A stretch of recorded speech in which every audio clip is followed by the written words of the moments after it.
thing I love about older video games is some of the stories behind how they came to be. For example, when Shinji Hashimoto, a developer for Square Enix, happened to be in the same elevator as some Disney executives, he pitched an idea to them about a game, and a few years later, we got Kingdom Hearts. Now, let's travel back in time real fast to 1992. An author by the name of Raymond Feist sells the rights to one of his series called The Rift Wars to Sierra. A few years later, we're greeted with the release of an RPG game called Betrayal at Krondor. This game would go on to win RPG of the Year in 1994, and it definitely deserved it. It was a great game. The story was riveting, the gameplay was fun, and the characters were memorable. So now let's fast forward to 1997. My brother and I were looking through some games, and we found one that seemed like it was the sequel to Betrayal at Krondor. We install it the next morning, and we're greeted with this familiar screen. Yes! Suspicions confirmed. So it's time to relive this game and see if it's as good as I remember. This is Betrayal in Antara. Betrayal in Antara is a tactical RPG that was released in 1997 by Sierra, and I still think this was the year of the RPG. In that same year, we got some of the best RPGs that are still popular today. Only a few more months, my love.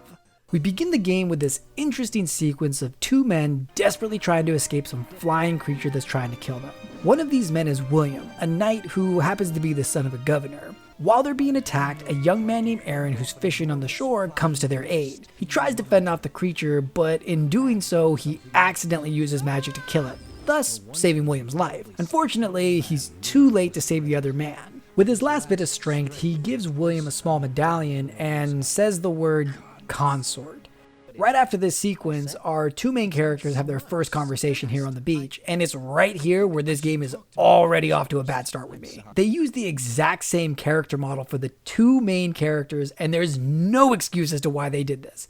I mean, they have tons of different characters, and each one has their own design, but not the main characters? Come on. Also, why is his neck one color and his face is another? I mean, it's like he used the wrong foundation. If he's gonna use makeup, let's at least make him prettier. Perfect. But let's get to the main story. William thanks Aaron for saving his life and tells him that he should come train with his family mage as an apprentice because he could be a danger to others as well as himself. Aaron agrees and they start to make their journey to William's home of Panizzo. On the way, they run into some ruffians harassing a woman named Kaylin, and they quickly take them out. Kaylin tells Aaron and William that she's indebted to them and decides to join them until she can repay the favor. Now I just want to say that Kaylin is awesome. Whoever wrote her character, you get a thumbs up. The trio then arrives in the town of Panizzo, and William tells his father about the attack. And I really like the father's response right here. He didn't immediately jump to conclusions. He says that this could mean the consort's in danger, or he could also be a threat. So again, very well done. William's father then tasks them with taking Aaron to go and see the family mage so he can begin his training as a magic user.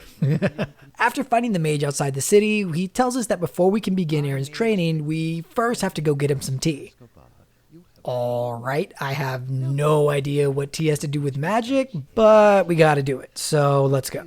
Now, instead of boring all of you with an amazing and epic tale of wonders and magic behind delivering tea to this lazy asshole, I'm gonna list the steps it took to figure out how to get him his tea. 1. Try to buy tea but can't, it's a special item. 2. Special order tea. 3. Tea man's shop gets destroyed. 4. Discover who destroyed shop. 5. Discover Loan Shark and why he destroyed the T-Man shop. 6. Task by Loan Shark to collect on different debts so T-Man gets tea back. 7. Find guy who owes Loan Shark money. 8. Help guy with another stupid quest. Oh my god, you gotta be kidding me. 8A. Find a cave to help a clan he cares about. 8B. Use an item to create water in cave. 8C. Collecting money from guy. Oh, yay, no more letters. 9. Contact Loan Shark so he can give T-Man his supplies.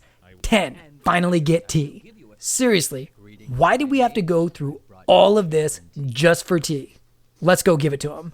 You lazy piece of shit. I gotta be honest with you all. After they did this crap, it's here where I remember that we never really got far in this game. It's because this game gives you one clue per chapter of the game. Yeah. I was shocked that the game turned out this bad. And all I kept thinking was, what the hell happened to this game? Betrayal at Krondor didn't have any crap like this in it. Why is this story so different and so much worse? So I decided to start doing a little digging, and I found this wonderful little tidbit. So when Betrayal at Krondor was first released, it came out on diskettes, and even though it was Game of the Year, Sierra wasn't happy about the sales of the game. They decided to sell the rights back to Raymond Feist and focus their attention on other games. Then, a few months later, Betrayal at Krondor is released on the CD-ROM and does very well. It has amazing sales figures. Sierra tries to capitalize on this, and they realize they need to make a sequel to this game. Unfortunately, they couldn't get the rights to the game back from Raymond Feist in time, so they decided to go with an entirely new story and new world. So this game is not a sequel to Betrayal at Krondor. It's just a game that shares the same naming convention. Thanks, Sierra.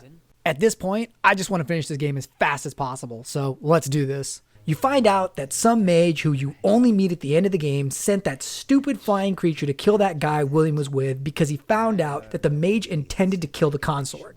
He stole the medallion as proof, but was killed before he could get it to someone who might be able to help him in time. The mage uses the spirit to steal the souls of the consort and the princess. You kill the mage and then make a bargain with the spirit so he can return the souls. Then they try to put in a surprise twist and you find out that there was somebody else pulling the strings the entire time. They then use this to try and tease some kind of sequel. You want to know what's going to happen next? No, I don't. Thanks. Glad you never made a sequel to this game. Reliving this game is like being catfished.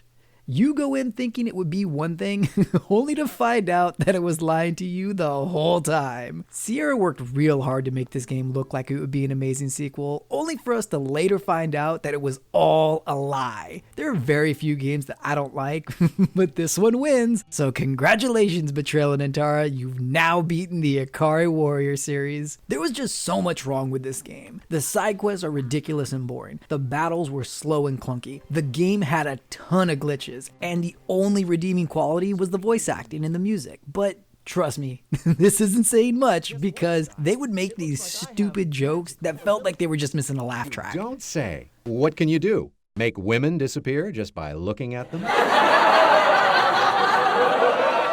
This game was a giant waste of time, 34 hours to be exact. So do yourself a favor, learn from my mistakes, and do not play this game.